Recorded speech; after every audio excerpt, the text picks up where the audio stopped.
The Shadows of Power, The Council on Foreign Relations, and the American Decline, by James Perloff. Narrated by Daniel Natal. Foreword. There is good news and there is bad news. The good news is, this book has been written. The bad news is, it's true.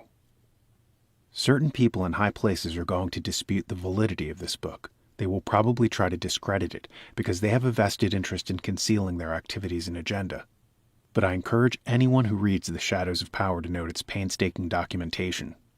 This is no opinion piece.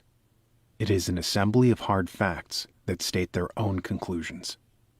You can check information in this book against its sources, which are noted. One thing I find interesting is that its revelations are not new.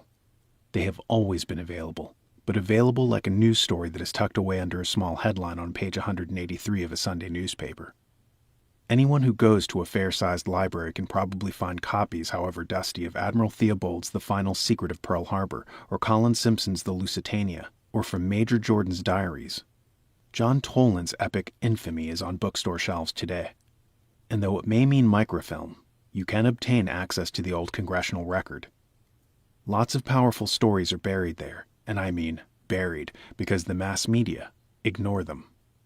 The book is especially unique because it not only describes scores of underreported events, but elucidates them by showing their common thread: the influence of the internationalist establishment of the United States.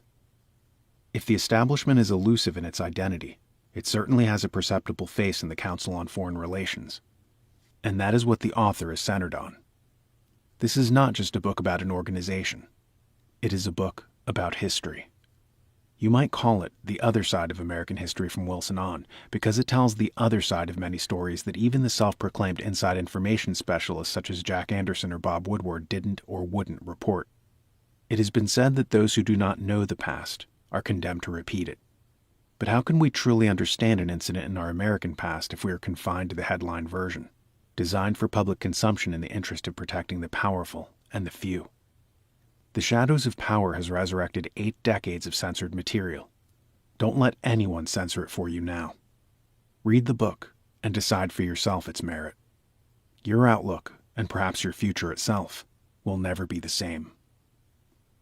James E. Jeffries, United States Congressman, retired.